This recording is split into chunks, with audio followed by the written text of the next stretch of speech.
when thou shalt be disposed to set me light, and place my merit in the eye of scorn, upon thy side against myself I'll fight, to prove thee virtuous, though thou art forsworn. With mine own weakness being best acquainted, upon thy part I can set down a story of faults concealed, wherein I am attainted, that in losing me I shall win much glory. And I by this will be a gainer too, for bending all my loving thoughts on thee, the injuries that to myself I do, doing thee vantage, double vantage me. Such is my love. To thee I so belong, that for thy right, myself will bear all wrong. Then I confess here on my knees before you and unto high heaven, and before you, I love your son. My friends were poor, but honest. So's my love. Be not offended, for it hurts not him that he is loved of me. I follow him not, out of any token of presumptuous suit, nor should I have him till I do deserve him, yet never know how that desert should be. I know I love in vain, strive against hope, yet in this captious and untenable sieve, I still pour into the waters of my love, and lack not to lose still. Thus, Indian-like, religious in mine error, I adore the sun that looks upon his worshipper and knows of him no more.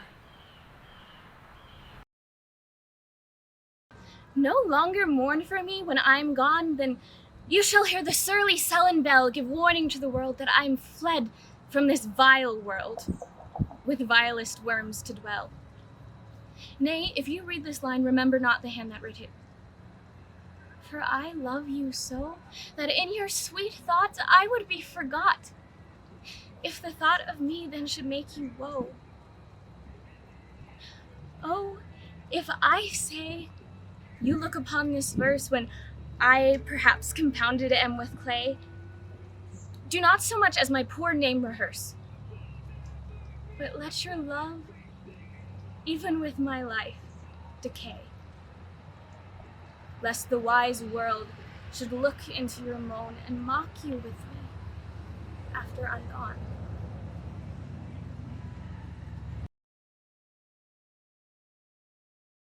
When in disgrace with fortune and men's eyes, I all alone beweep my outcast state, and trouble deaf heaven with my bootless cries, and look upon myself and curse my fate, wishing me like to one more rich in hope, featured like him, with friends possessed, desiring this man's art, that man's scope. What I most enjoy, tainted bliss. Yet, in these thoughts, myself almost despising, haply I think on thee, and then my state, like to the lark at break of day arising from sullen earth, sings hymns at heaven's gate. For thy sweet love remembered, such wealth brings, but then I scorn to change my state with kings. Hard to seem one, but I was one, my lord. Oh, from the very first glance that ever... Pardon me. If I confess much, you will play the tyrant. I love you now, but not till now so much, but I might master it. In faith, I lie. My thoughts are like unbridled children grown too headstrong for their mothers. See we fools, why have I blabbed? Who shall be true to us when we are so unsecret to ourselves? But though I loved you well, I wooed you not, and yet, good faith, I wished myself a man, or that we women had men's privilege of speaking first. Sweet, bid me hold my tongue, for in this rapture I shall surely speak the thing I shall repent. See your silence, cunning in dumbness, from my weakness draws my very soul to counsel. stop my mouth. Injurious Hermia, most ungrateful maid. Have you conspired? Have you with these contrived to bait me with this foul derision? Is all the counsel that we two have shared, the sisters' vows, the hours we have spent when we have chid the hasty-footed time for parting us? Is it all forgot? And will you rent our ancient love asunder to join in men in scorning your poor friend? It is not friendly, 'tis not maidenly. Our sex as well as I may chide you for it, though I alone do feel the injury. Wherefore speaks he to her he hates? But by your setting on, by your consent, I, too, persevere, counterfeit sad looks, make mouths upon me when I turn my back. If you have any pity, grace, or manners, you would not make me such an argument. But fare ye well. 'Tis partly my own fault, which death or absence soon shall remedy.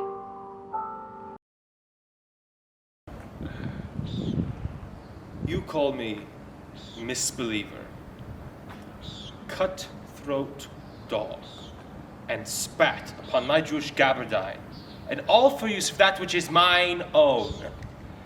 Well then, now it seems you need my help. Go to then. You come to me and you say, Shylock, we would have monies. You say so. You, that did void your room upon my beard, and foot me as you spurn a stranger cur over your threshold. Monies is your suit. What shall I say to you? Should I not say, hath a dog money? Is it possible for a cur to lend 3,000 ducats? Or shall I bend low in bondman's key with bated breath and whispering humbleness say this? Fair sir, you spat on me Wednesday last. You spurned me such a day. Another time you called me dog. And for these courtesies I'll lend you thus much monies?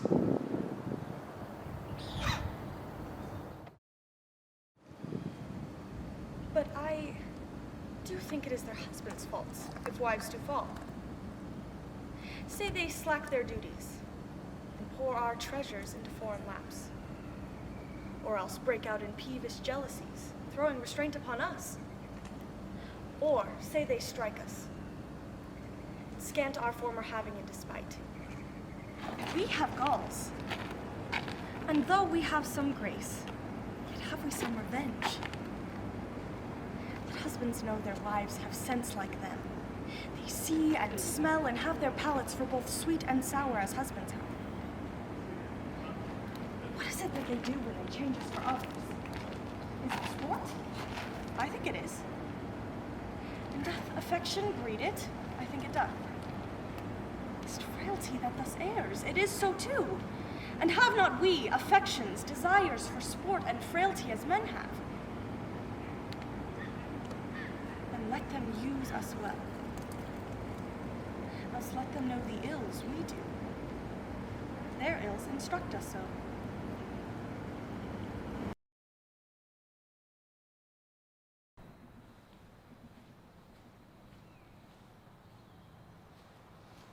That you have wronged me doth appear in this. You have condemned and noted Lucius Pella for taking bribes here of the Sardians, wherein my letters praying on his side because I knew the man were slided off. You wronged yourself to write in such a case. In such a time as this, is it not meet that every nice event should bear his comment? Let me tell you, Cassius, you yourself are much condemned to have an itching palm. To sell and march your offices for gold? To undeservers? I, an itching palm? You know that you are Brutus that speaks this. Or by the gods, this speech were else your last. Remember March? The Ides of March, remember. Did not great Julius bleed for justice' sake? What villain touched his body that did stab, and not for justice? What? shall one of us that struck the foremost man of all this world, shall we now, but for supporting robbers, contaminate our fingers with base bribes, and sell the mighty space of our large honors for so much trash as grass thus? I'd rather be a dog and bay the moon than such a Roman. Brutus, bait me not. I'll not endure it. You forget yourself to hedge me in. I am a soldier. I, older in practice, abler than yourself to make conditions. Go to. You are not, Cassius. I am. I say you not. Urge me no more. I shall forget myself. Have mind upon your health. Tempt me no further.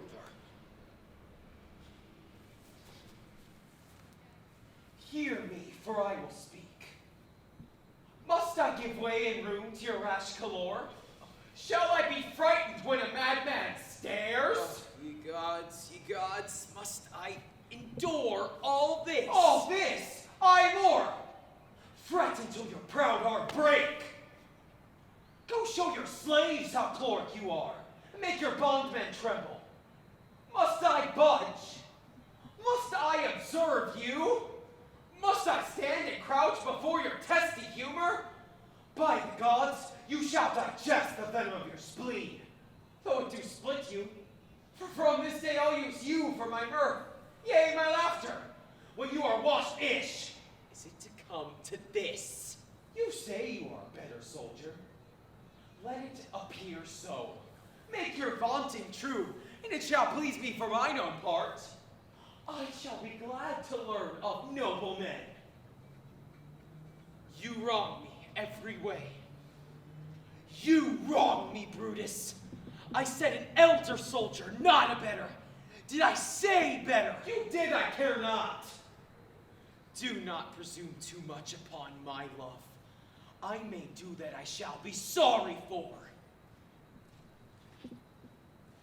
You have done that you should be sorry for. There is no terror, Cassius, in your threats, for I am armed so strong in honesty that they pass me by as the idle wind, which I respect not. But I did send you for certain sums of gold, which you denied me. Was this done like Cassius? Should I have answered Cassius so? When Marcus Brutus grows so covetous as to lock such rascal counters from his friends. Be ready. Gods, with all your thunderbolts, dash him to pieces. I denied you not. You did. I did not. He was but a fool that brought my answer back. Brutus hath arrived my heart. A friend should bear his friend's infirmities, but Brutus makes mine greater than they are. I do not, till you practice them on me. You love me not. I do not like your faults. A friendly I could never see such faults. A flatterers would not, though they do appear as huge as high Olympus.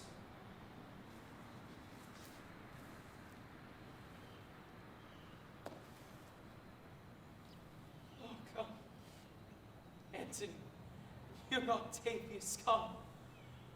Revenge yourselves alone on Cassius, for Cassius is a weary to the world. Hated by one he loves, braved by his brother, all his faults observed, checked like a bondman to cash into my teeth. Oh, I could weep my spirit from mine eyes. There's my dagger, and here my naked breast, and within it a heart deeper than Pluto's mine, richer than gold. If thou best a Roman, take it forth, strike as thou didst at Caesar. For I know, when thou didst hate him worst, thou could lovest him better than thou ever lovest him better than Cassius.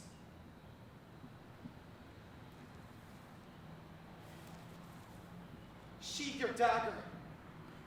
Be angry when you will, for it shall have scope. Do what you want. Dishonor shall be humor. Cassius, you are yoked with a land that carries anger as flint bears fire. Who, when much divorce, shows a hasty spark, and straight is cold again.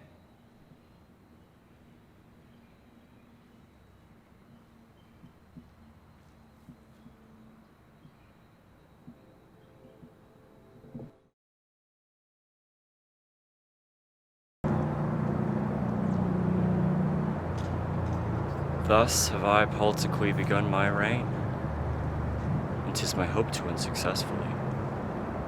My falcon now is sharp and passing empty. But till she stoop, she must not be full gorged, for then she never looks upon her lure.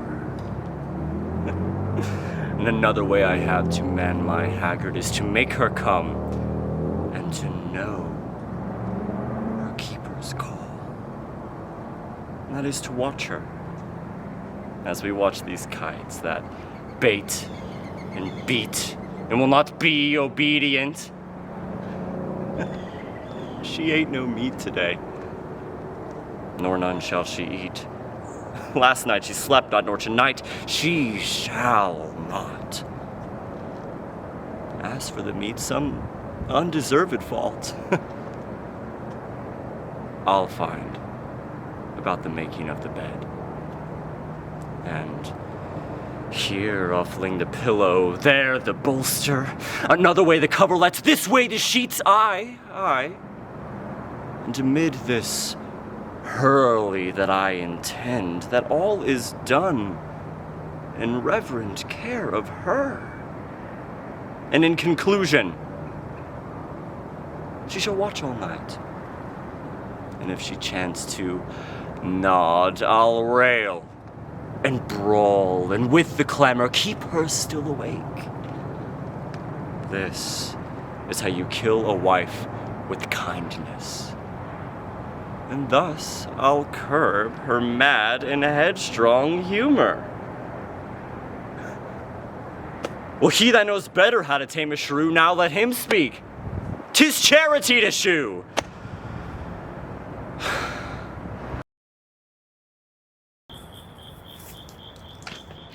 My mistress with monsters in love, near to her close and consecrated bower, while she was in her dole and sleeping hour.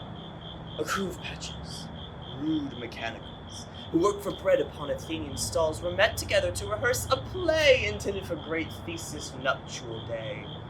The shallowest and thick skin of the barren sort, who Pyramus presented in their sport, forsook his seat and entered in a break. When I did him at this advantage take, an ass's knoll I fix it on his head.